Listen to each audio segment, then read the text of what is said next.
Hi students, welcome to Financial Derivatives class. Dear students, మనం basic concepts మనం అర్థం చేసుకున్నాము గత తరగతులలో. ఫార్వర్డ్స్, ఫ్యూచర్స్, ఆప్షన్స్ మరియు స్వాప్స్ గురించి. ఈ తరగతిలో ఇండియాలో ఫైనాన్షియల్ డెరివేటివ్స్ను ఎట్లా రెగ్యులేట్ చేస్తున్నారు, ఎవరు రెగ్యులేట్ చేస్తున్నారు అనే అంశాలను మనం డిస్కస్ చేసుకోబోతున్నాము. సో దయచేసి మీరంతా కూడాను జాగ్రత్తగా వినాల్సిందిగా కోరుచున్నాను. Thank you. Now I shall move on to this one. Right. Dear students, regulation of financial derivatives in India. There are 6 categories of derivatives in India. 6 రకాలుగా ఉన్నాయి derivatives traded in India. These are regulated by the appropriate regulatory authorities in India. తత్సంబంధిత సంస్థలు ఉన్నాయి. అవి ఏవేవి అనేది చూద్దాం. ఒకటి ఫార్వర్డ్ మార్కెట్ కమిషన్, తర్వాత సెబీ, తర్వాత RBI reserve bank of India. ఇంకొన్ని SEBI through NSC and BSC, తర్వాత సెబీ త్రూ ఎన్ఎస్సి బిఎస్సి కొన్ని, ఆర్బీఐ ఇట్లా. సో డియర్ స్టూడెంట్స్,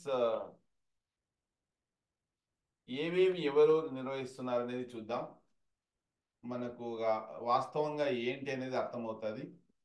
చూడండి, కమాడిటీ ఫ్యూచర్స్ అనేటివి, వీటికి అండర్లయింగ్ అసెట్ ఏమంటే కాఫీ పొడి, నూనె ఇత్తనాలు, బంగారు, వెండి, మిరియాలు, పత్తి, జూట్, పురుకొని తయారు చేస్తాం చూడండి. ఇవి అండర్లయింగ్ అసెట్స్ అనమాట కమాడిటీ ఫ్యూచర్స్కి. మనం డైరెక్ట్గా దీంతో డీల్ చేయం. వీటిని బేస్ చేసుకొని కమాడిటీ ఫ్యూచర్స్ మనము కాంట్రాక్ట్ కుదుర్చుకుంటాం. ఇది నిర్వహించేది ఎవరు అంటే forward market commission. So forward market commission మీరు వెబ్సైట్కి వెళ్తే చూడండి, ఇది వికీపీడియా రెగ్యులేటరీ బాడీ. ఇండియాలో కమాడిటీస్ ఫ్యూచర్స్ ను రెగ్యులేట్ చేసే ఒక సంస్థ అన్నమాట. చూడండి, జూలై 2014కి దాదాపు 17 ట్రిలియన్ల విలువ చేసే కమాడిటీ ఫ్యూచర్స్ ను ఇది రెగ్యులేట్ చేస్తున్నది. ముంబైలో ఉంది ఫార్వర్డ్ మార్కెట్ కమిషన్ యొక్క హెడ్ క్వార్టర్స్. 1953లో స్టార్ట్ అయింది ఇది, 71 years ago. Okay, right. So ఇంకా దాని గురించి వికీపీడియాలో మీరు చూస్తే దాని గురించి దొరుకుతుంది ఏంటి అనేది. Forward market commission, right. Next రెండోది ఏమంటే ఇండెక్స్ ఫ్యూచర్స్. అంటే ఇండెక్స్నే ఫ్యూచర్గా అండర్లయింగ్ అసెట్ ఏమంటే Sensex index, Nifty index. Nifty అంటే నేషనల్ స్టాక్ ఎక్స్చేంజ్, సెన్సెక్స్ అంటే బిఎస్సి అనమాట. ఈ రెండు అండర్లయింగ్ అసెట్స్, ఇండెక్స్లే అసెట్లు అనమాట ఇక్కడ. దాన్ని బేస్ చేసుకొని single index futures, derivative contract. ఇది ఎవరు రెగ్యులేట్ చేస్తారంటే securities and exchange board of India regulate చేస్తుంది. ఇది ఇండెక్స్ ఫ్యూచర్స్. మూడోది ఫార్వర్డ్ రేట్ అగ్రిమెంట్స్. నేను చెప్పాను, ఇది డెరివేటివ్ కాంట్రాక్ట్. వీటికి అండర్లయింగ్ అసెట్ ఏమంటే short term security or notional principal, right. So వడ్డీ రేట్ల స్వాప్స్ అన్నమాట ఇవి. Okay, so FRA or interest rate అంటే FRA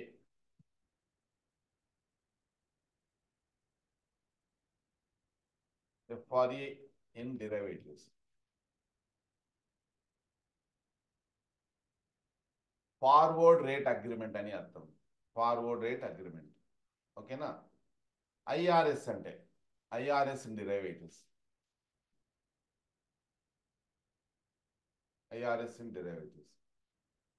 so interest rate swaps, వడ్డీ రేట్లను మార్చుకోవచ్చు అన్నమాట. వడ్డీ రేట్ అంటే ఒకరు వడ్డీ రేట్లను మరొకరు వడ్డీ రేట్లతో ఇంకొకరితో మార్చుకోవచ్చు అనమాట. అది నేను చెప్పాను కదా, భరత్ భవానీ అట్లా మార్చుకోవచ్చు. ఓకే, సో ఇంట్రెస్ట్ రేట్స్ ఇది ఎవరు రెగ్యులేట్ చేస్తారంటే ఆర్బీఐ. మోసాలు ఎక్కువగా జరుగుతుంటే రిజర్వ్ బ్యాంక్ ఆఫ్ ఇండియా ఆధ్వర్యంలో ఇది నడుస్తుంది. Next stock options. Listed stocks ఉంటాయి కదా, stock options. Underlying assets individual shares అన్నమాట. ఇండివిజువల్ షేర్స్ అంటే రిలయన్స్ కంపెనీ వాటాలు, వివిధ రకాల company. Options on individual shares of common stock ఎవరు రెగ్యులేట్ చేస్తారంటే SEBI through NSC and BSc.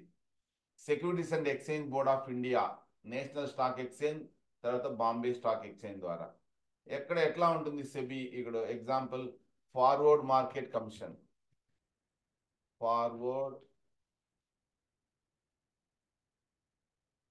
వెబ్సైట్కి వెళ్ళొచ్చు మనం డైరెక్ట్గా, fmc.gov.in. fmc.gov.in ఎందుకు ఓపెన్ కాలేదు? Website of forward markets commission. Okay, website of ఇది మినిస్ట్రీ ఆఫ్ కన్జ్యూమర్ అఫైర్స్ ఆధ్వర్యంలో నడుస్తుంది. కమాడిటీ ఫ్యూచర్స్ ను రెగ్యులేట్ చేస్తుంది అన్నమాట. అలాగే SEBI, securities exchange board of India. Securities exchange board of India website చూడండి.